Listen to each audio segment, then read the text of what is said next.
How was last night? Good? Did you sleep well? Not well? Tent, I know. But it's good for you.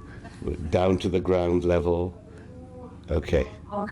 So this morning we thought that it might be good. There's plenty of people who say, how do I get into meditation? What is meditation? How do I do it? And so a beginner's class in meditation would really be quite useful. So here I am, bright-eyed, bushy-tailed, with very little sleep, to tell you all about meditation and why we do it.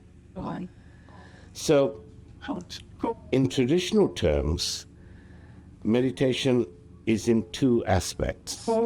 One is that meditation is done before the acquisition of knowledge. Right? You assume that you actually are coming down your spiritual journey, that you haven't really attended classes other than yoga classes, so you've not had much of the knowledge teaching already. And at that time, that meditation is often referred to as mindful meditation. This is the stuff that you hear all the time. People will tell you, calm down, look at your breathing, focus your thoughts away, trying to clear your mind. So often this is known as the Buddhist type of meditation or simply mindful meditation. And this is what most people think about meditation. And the reason to have meditation is to eliminate the repetitive thoughts in your mind. Right? You have to train your mind. Just as you've trained your body through yoga poses to be still, you have to train your mind to be still. Not totally, because it's impossible to completely eliminate all thoughts in the mind, but the idea is to create some space. We have 40, 50,000 thoughts going through our head every day. The vast majority of them are repeat thoughts. And what you're trying to do is to say, there, thank you very much. I've had you before. I'm going to have this thought again tomorrow. But for now, I'm just going to clear that space.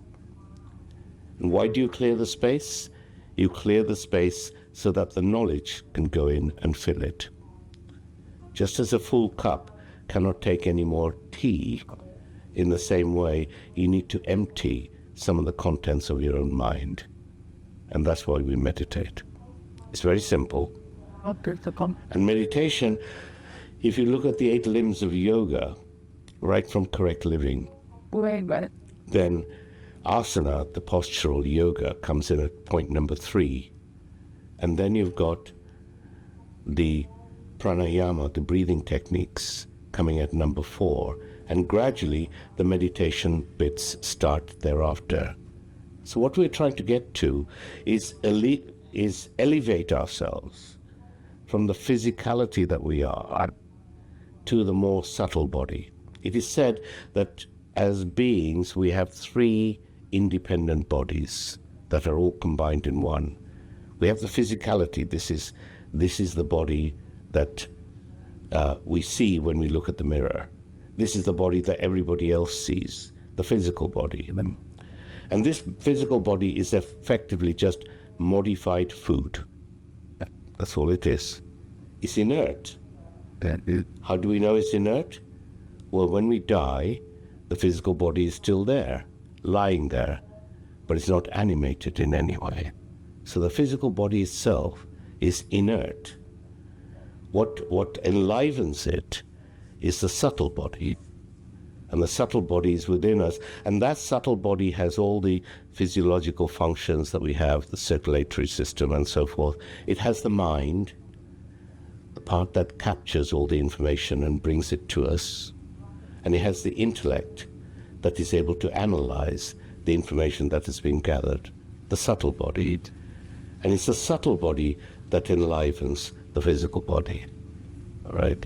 And that's why when you go from asana to pranayama, you're going from the physicality of postures to pranayama is now you're starting to look at the breath. And that's part of your physiological functions. Breath, blood circulation and so forth. So you're elevating yourself up from the physicality. And it's important for that reason. The main reason for asana is so that you can sit still long enough to meditate. All right? It's not an end in itself. It's a means to something much higher. And therefore, these postures in asana are designed for you to have control over the body, over the physicality. And once you have that, you can start to elevate yourself towards the mind. Okay? Does everybody follow? You can raise your hand and ask a question. I'm really quite kind. I don't bark, especially first thing in the morning. All right? So what we're trying to do, therefore, is to get over this, just the physicality, and saying, what else is there? And trying to get into our subtle body in some way. And when we do that, we will have various techniques, just simple techniques, whereby you'll find that degree of separation from the physicality that you are to this subtle body. Why do we call it a subtle body? Because it's not perceptible to anyone but me. My physical body, everybody can see. I can see also. But the subtle body, where my mind and intellect is available to me. I know it's there, right? Because I can think. But other people don't know it's there because it's imperceptible to them. So it's imperceptible to any known measuring techniques, except that I know, because I know that I'm here. Other people don't. So that's why it's called the subtle body, all right? And medicine treats always the physicality, right?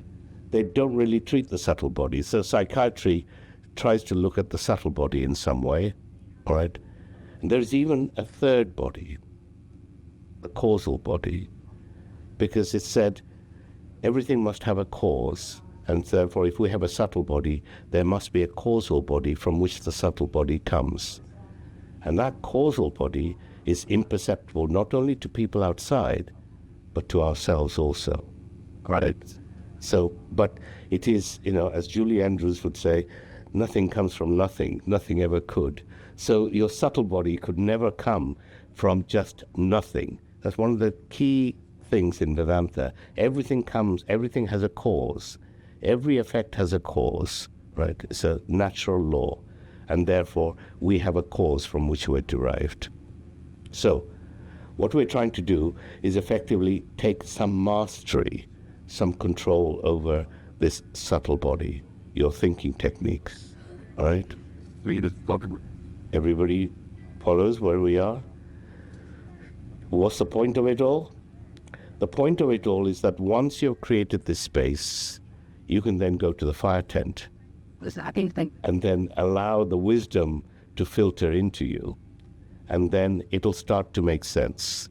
So it's a mandatory part of higher learning. It's as simple as that.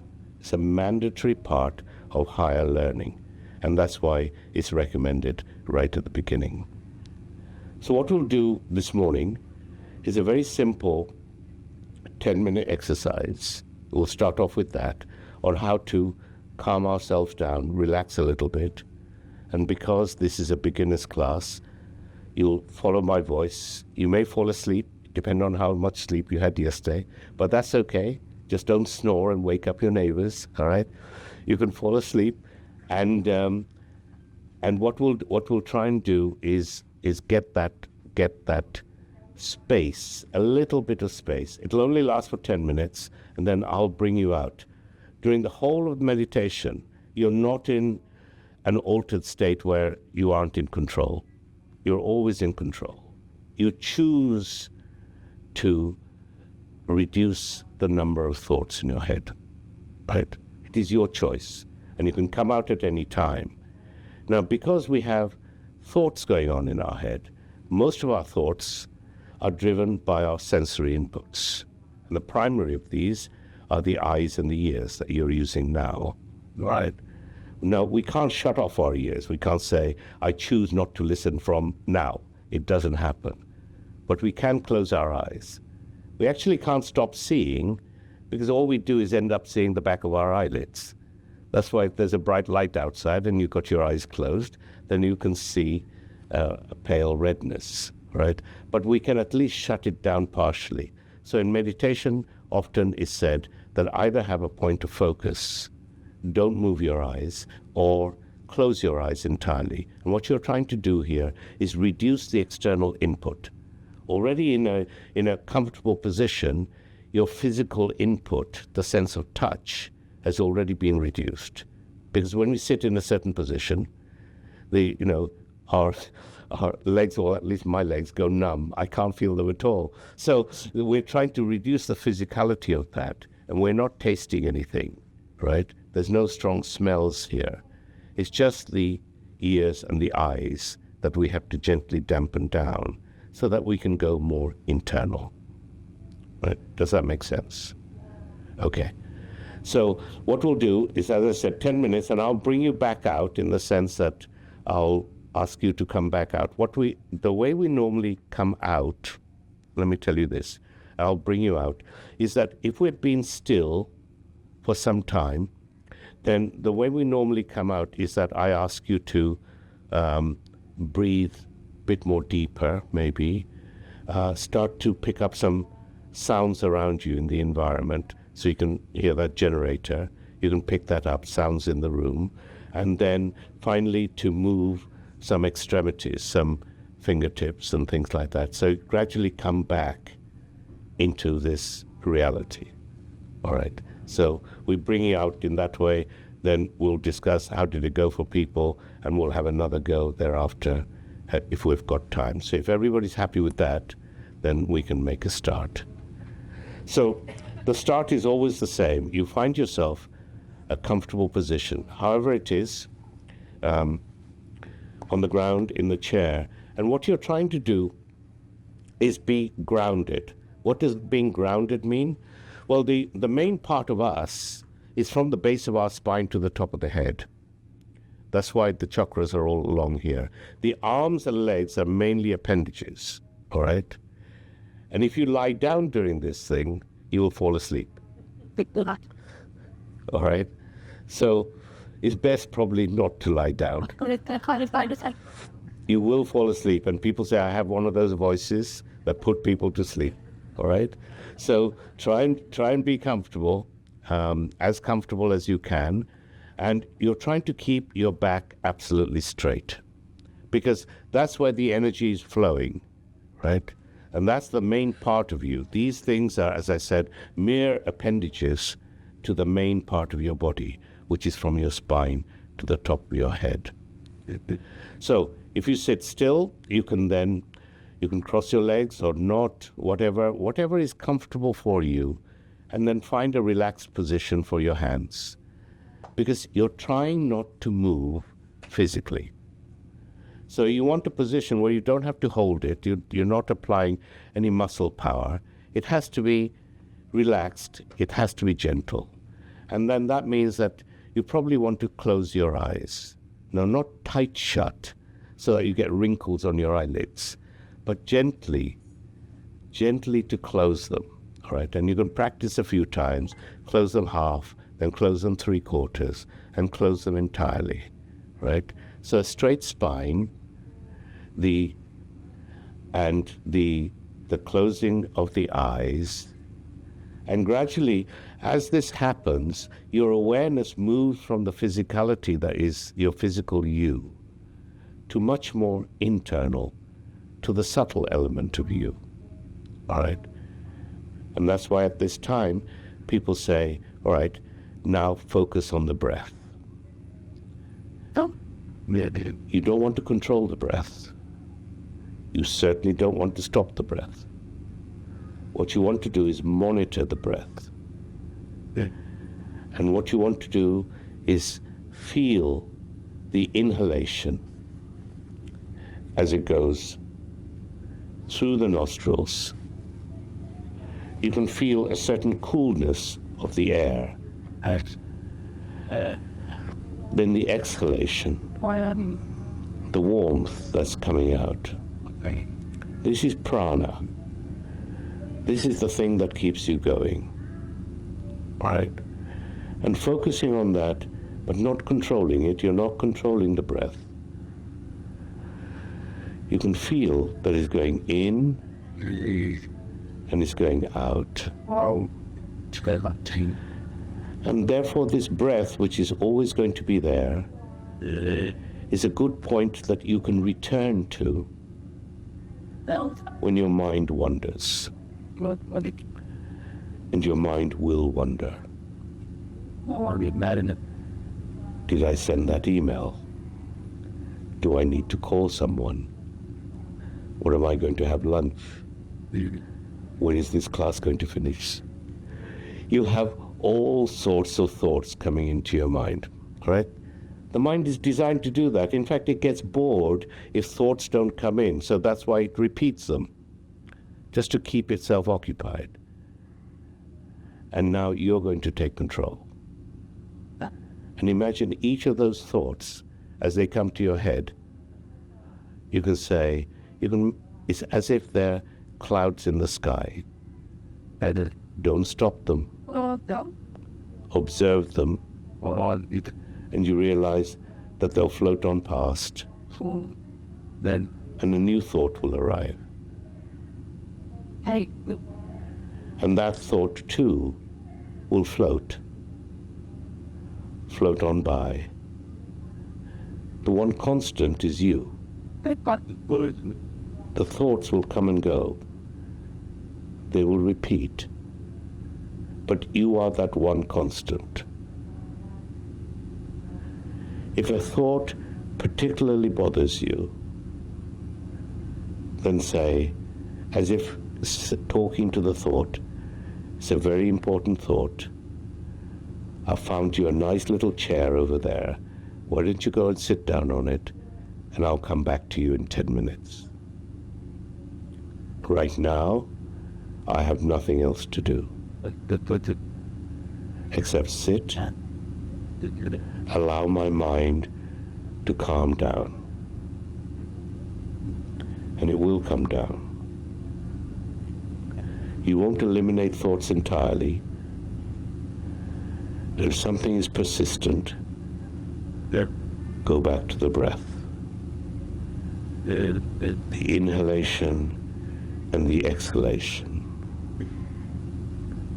By doing so, you are replacing thoughts that you cannot control with thoughts that you're completely in control of. When you focus on your breath, you are entirely in control of that thought.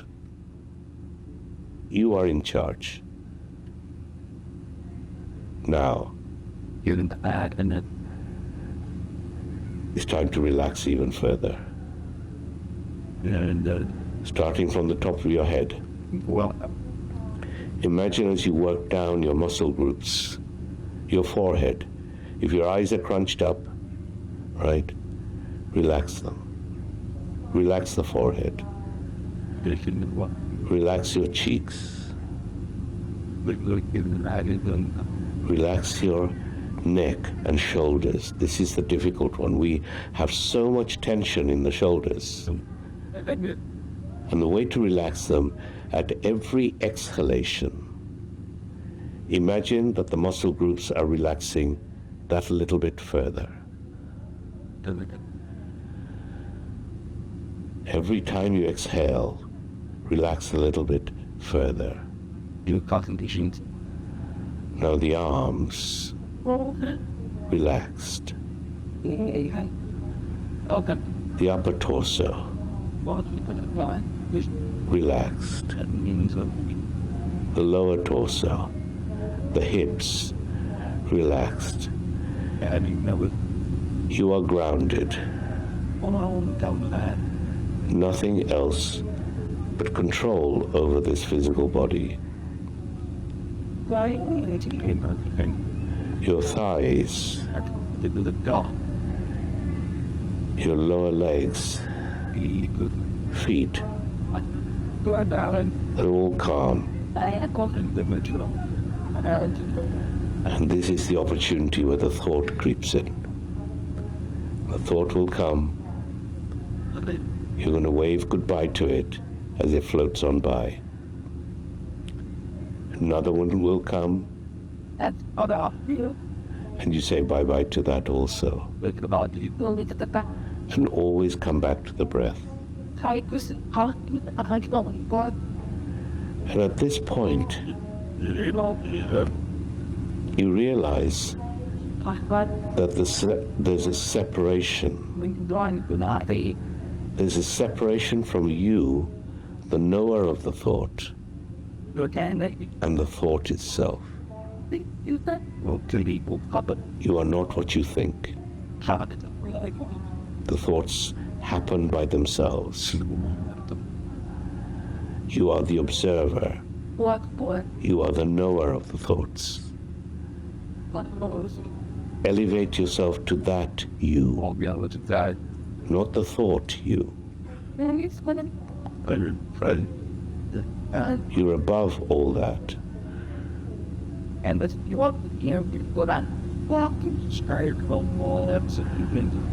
again the breath, the inhalation and the exhalation.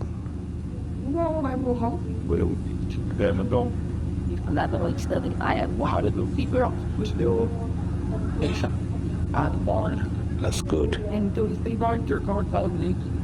That's calming. And what happens now is that the frequency of thoughts go down. They're starting to come less often. The intensity of thoughts go down.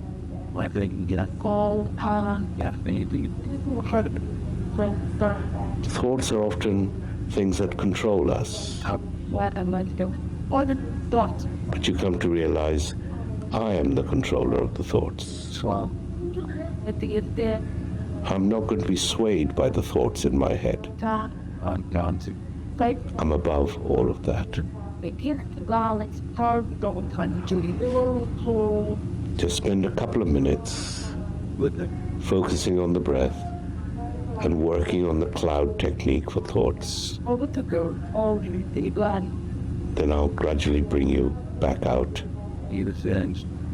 into reality.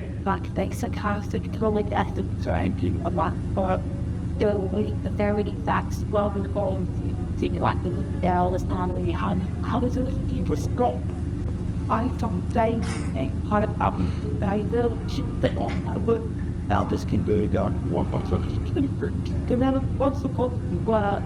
Called there, we're going down LA. I had a that on the day prior to how to total door reading your arms, but they aligned with that on his claim for okay. Like that, and it was only great. Only because I mean, I was like trying to south that like people I think like night and look at the but the getting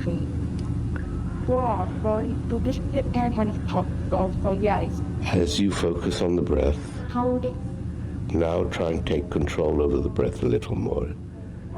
Increase the power of the breath. Deliberately inhale a bit deeper.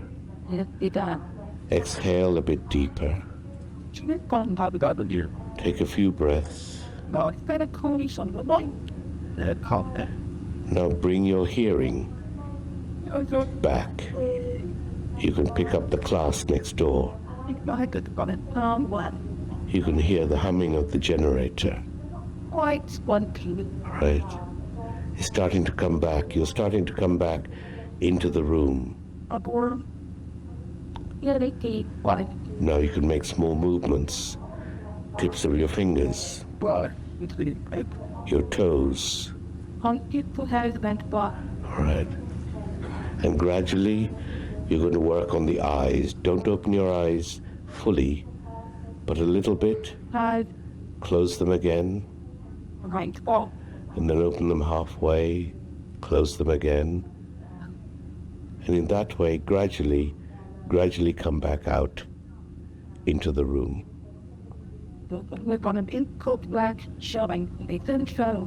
Okay? long and very work out. That's very interesting. And then I'm not fine, so it's time. Was that easy? Difficult? Any comments from people?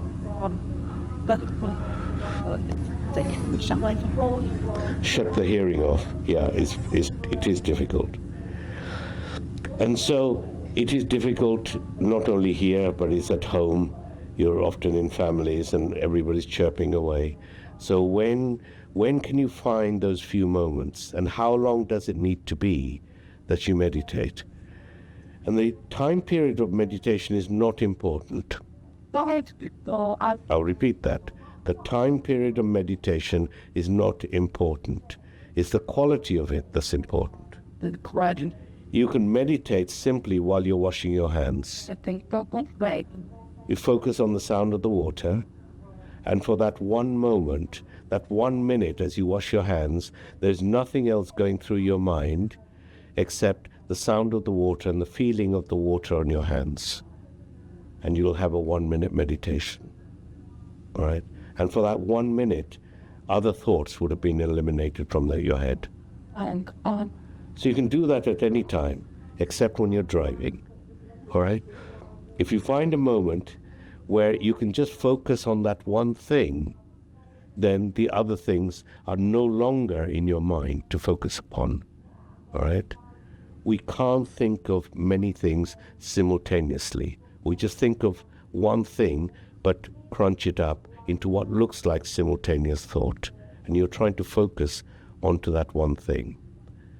At home, they say that the best time for meditation is when the period that the sun changes. So during sunrise and during sunset. That's the quiet period for the earth, as it were. And you are so grounded as an earth person, that is a good time for you. All right? Try and find the same location to meditate. If you're going to do it at home, whatever it is, corner of the room, a cupboard, it doesn't really matter where it is, the same place. And try to create the same environment. If you sit on a cushion, if you sit on a chair, keep it there so that you gradually train your mind. So when you go back to that chair, you'll immediately start to relax. Or go down to that cushion, you'll immediately start to relax because you know what you're doing. And try and repeat it. How often? At least for 15 days. If we want to change anything about ourselves, we have to do it repeatedly over at least a fortnight. Right? Otherwise the change doesn't happen. You'll get over it, right? So for 15 days, and it can be, I can't do it now, my children are playing up. I'll do it in September sometime when they're back at school. Fine. Wait until September. Then allocate yourself. You can say, well, I don't actually have much time. I can give it 4 minutes. Between 7:03, all right, and 7:07, when I know that the kids will start to get up. I can give myself 4 minutes, and that 4 minutes is enough. But make it the 4 minutes at that same time every day for 15 days, right? And you'll start to create a habit. And once you start to create a habit, you'll start to enjoy it. And once you eliminate all the superfluous, the irrelevant, the repetitive thoughts in your mind will be able to cope with the things that are really important, the new thoughts that are arising. You'll be able to cope with them better because you haven't got all that background going on. All that background chatter has gone. All right? It'll allow you to focus on the things that really matter. And withdraw that. Right? Meditation will have that effect upon you. So this first stage of meditation is therefore the stage where we clear the mind. We prepare ourselves for the knowledge. So what's the second stage of meditation? After the knowledge has started to come in, the second stage of meditation is to focus on certain aspects of that knowledge as your thought object. All the time, when we're trying to control our mind, because our mind only thinks, we have to give it something to think about. If we don't give it something to think about, it invents them all by itself, right? And it's like bubbles, bubbles that are boiling in water. They start off very small, they gradually get bigger and bigger, and they come to the surface and they explode, right? That's what thoughts are. And once the bubbles have started to rise from in the water, there's nothing you can do to control it. It takes us over. And what we tend to do is that we then justify the thought, because we can no longer control it. See, I told you so. And the thought now becomes justified. If you want to eliminate your thoughts, right, you have to start when you get to the thought is very small. It's not powerful. It's just starting off, right? At that point, you focus on it and say, nope, I don't want to think about you. I want to think about something else. I thought about you yesterday and the day before that and 10 years ago, and I'm not going to do that anymore, all right? So you focus on the small things, the thought beginnings. They say when the flame first comes, it's possible to eradicate it by merely blowing it out. But as you feed it, it becomes more of a fire, right? And then you can no longer control it. And it becomes a raging forest fire, completely out of control. You don't want to get there. You want to be in charge. Find the thoughts when they're small, snuff them out. And the way to snuff them out is replace it with another thought. A thought that you want, not a thought that the mind wants. By the way, the mind is also inert. I'll repeat that. Just as the body is inert, the mind is also inert. Right? It is energized by a power that's even bigger than the subtle body. But that's where the knowledge will come.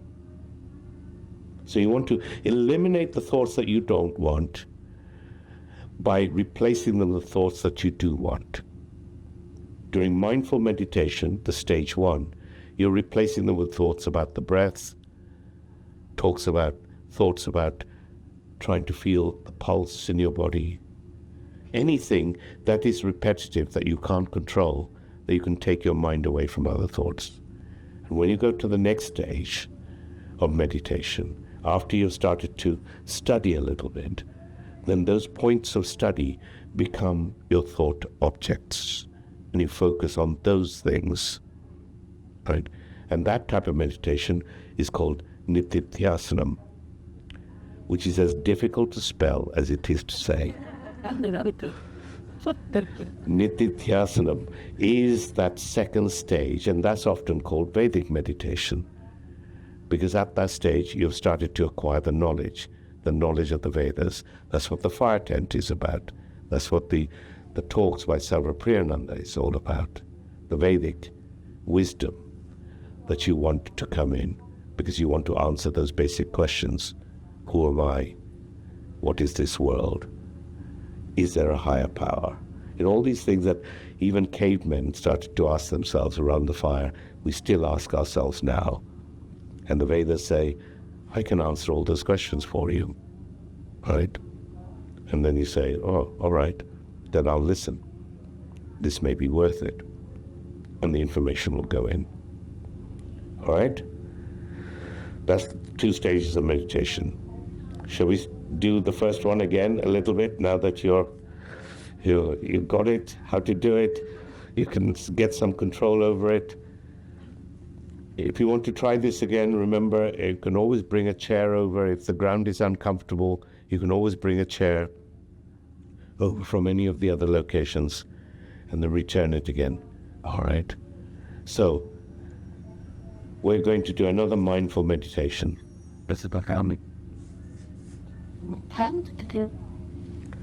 Yes, don't worry about the time. I got control over the time. There's no such thing as time. It's a complete invention. During waking time, we're controlled by the seconds. But when we go to sleep, where does time go then? You can dream about an entire life within 1 minute. So what was the time of that 1 minute dream? Have no idea.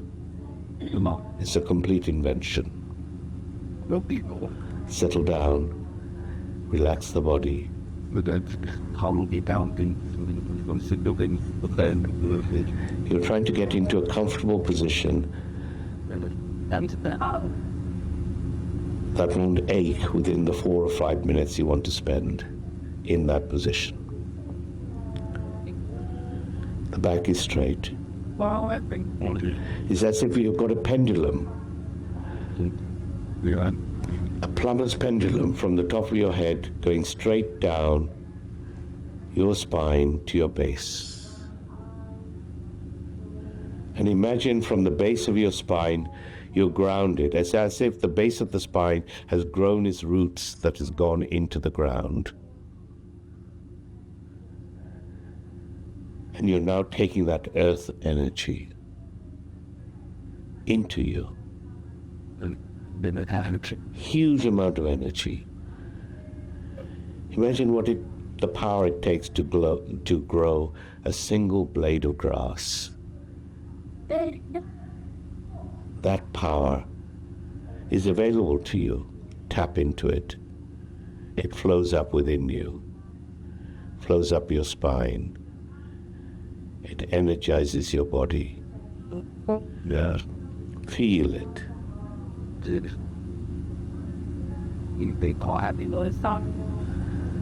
And focus on the breath. The inhalation and the exhalation. Don't control it. Why?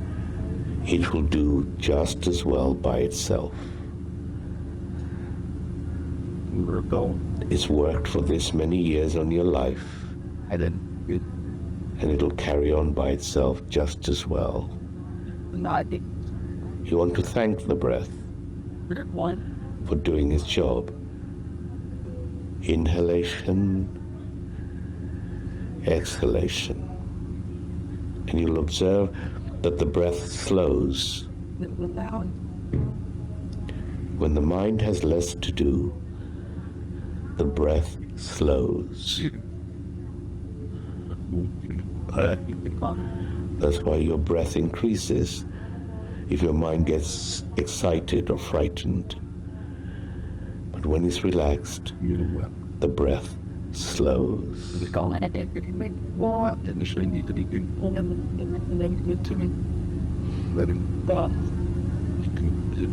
Let's go through the relaxation again. Starting from the top of your head, work your way down. The muscles that you haven't let go, especially the forehead, the face. Let the jaw drop. The neck, the shoulders. On every exhalation, it's as if you relax a little bit further. You're going down. Down in physicality.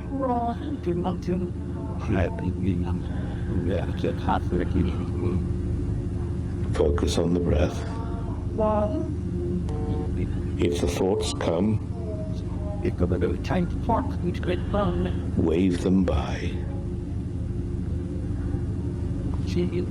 You can get to them later.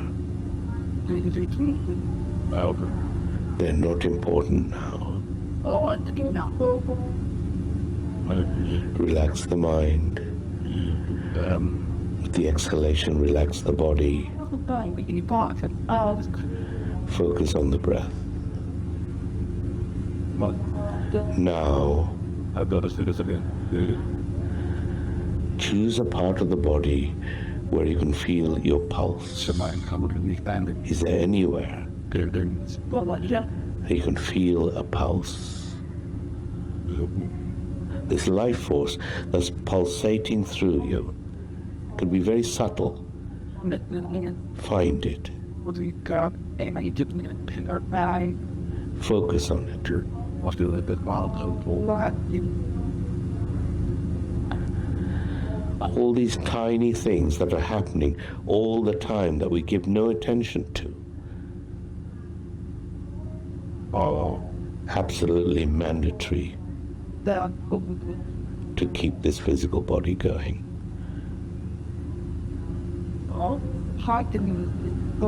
Sure. Now you're thinking about really subtle things, the important things. You can focus on that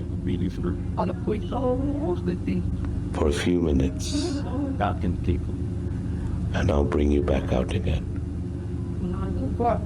That's just look at on the fire and it's for that. Probably dog to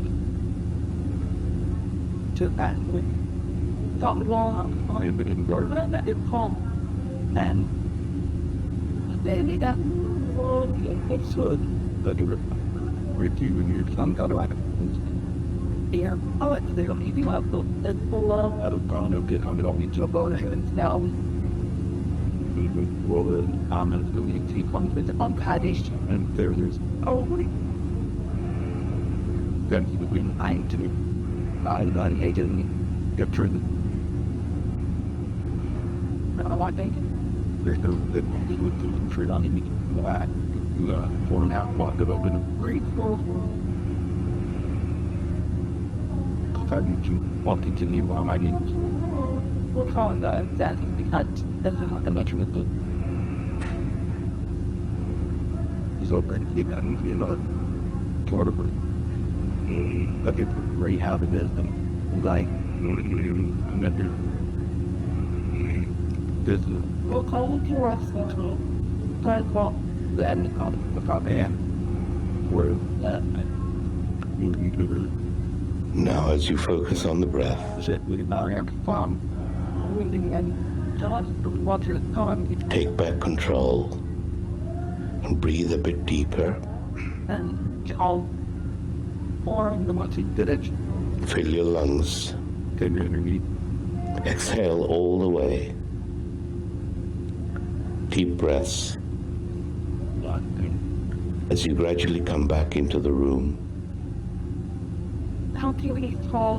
the hearing, the sense of touch. Move your fingertips and your toes and gradually come back to the room.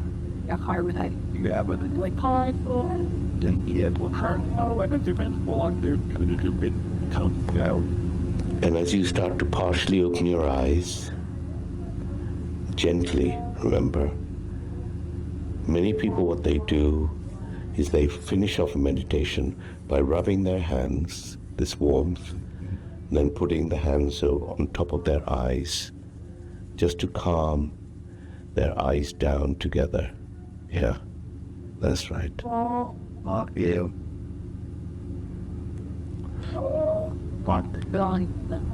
And now you're totally back. See, you were in control the whole time, but you chose to control what to think about. Don't give in to the thoughts. All right? So, be creative, not reactive. And the only difference is the position of the C between creative and reactive. We spend our entire lives being reactive, right?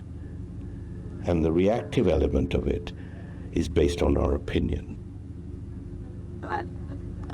If you want to eliminate, or if you want to reduce the number of thoughts, you have to be less opinionated. I'll repeat that. If you want to reduce the number of thoughts, you have to be less opinionated. What is opinion? Opinion is when you know or you think you know the truth.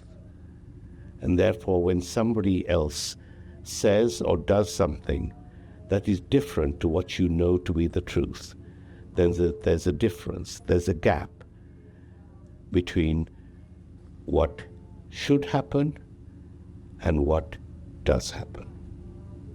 Right? And the gap between these two is emotion. And this emotion drives our thoughts. Right? If you're going to reduce the gap between what should happen and what did happen, then you have to reduce the should bit. In fact, the word should now be eliminated from your vocabulary. Because what has happened is impossible to change. It doesn't matter what you thought about it. So-and-so just said that, they shouldn't have said it. So-and-so did that, they shouldn't have done it. It doesn't matter what you think. It's already happened. So the should now gets replaced by acceptance. Maybe it shouldn't have happened, but this is what has happened. And suddenly you will no longer retain that bit of emotion that said, 30 years ago, my sister said, you held it for 30 years. And imagine how many times that's come up in your head. What Eckhart Tolle would call a pain body. Any emotion that's not dealt with at the time that it comes up creates a pain body. And pain body lodges itself within our physical body. And it gets triggered, especially by family reunions. All right, Christmas time, Easter time, when members of the family poke and they remind you of things that you should have done 10 years ago. Remember, you never got that job, or you let go of that partner, or you should have let go of that partner. All of those things that they bring up, and suddenly the emotion, you feed the pain body, and it comes up and it takes control. Right, it takes control of your thinking process. Right.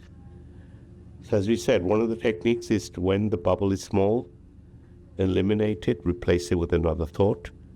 The second one is be less opinionated. It really doesn't matter. Right? You want to be moving from a person who says, what? To, so what? That's all you have to do. You have to add the word so in front of what? So what? And 10,000 thoughts will immediately disappear from your mind. Right? It's not difficult, but we've trained ourselves to be reactive. And when those 10,000 thoughts eliminate from our mind, we now have the space to be creative. You want to be creative and not reactive. If you want to do that, get rid of opinion. It doesn't matter. Right? It's not going to change the world. Whatever you think is not going to change the world. If you are able to contribute to change the world, it's your duty to do so. Right? But just don't think about it and eliminate the word should. No such word. Right? Accept what you... There's very little that we can control. We can't control the past. Right? We can't even control the present. Because the moment you've thought about something, it's already happened. Right? We can control a little bit of the future, but only based on our past experience. So what is your duty? Your duty is to do the next thing to the best of your ability. What is the best of your ability? Is the path of least harm. Whatever you do, there's harm. As you step across this grass, right? Hundreds of bugs will end their lives today. You're trying to find a path of least harm. If you want to evaluate, what shall I do? Shall I do this or do that? Simply say, what is the path of least harm? Not just to myself, but primarily to everybody or everything that I come across. When you do that, the guilt goes away. Guilt, a phenomenal driver of thought, right? You're trying to eliminate this thought cycle, right? And we're in it. This guilt drives a desire to do something about it. Desire leads to action. Action leads to a result. You then evaluate the result. Did it do what I thought it would do, or did it not? And that evaluation leads to another desire for the next action. And we're in this cycle. Desire, action, evaluation, leading to desire. We go around this circle all our lives, and then we die. You don't want to be in that circle. You want to break that circle. You want to live. You want to be creative in this circle, not be driven by these desires that are constantly coming into you. And these desires are driven by emotion, and emotions are driven by opinion. Eliminate your opinion. It's not necessary. Live your life, all right? Opinion is based on things that you already know, because you can't have an opinion based on something you don't know, right? It's logical. I'm trying to be logical here. So opinion is based on something you already know. If you base an input, some information that's coming to you based on opinion, you're basing it on something that you already know. Therefore, if the information coming to you is new, and you're basing it on something that you already know, and you eliminate the new information, you'll never learn anything new. I repeat, the stronger your opinion, the more ignorant you will remain. It's very simple. You want to create that gap. You can say, not everything that comes to me will appeal to me. It's the truth as far as I'm concerned. But I'm now going to open myself to hearing it, because I have the intellect to be able to analyze it, to look at it logically and say, does that relate to me? If not, I'm going to reject it.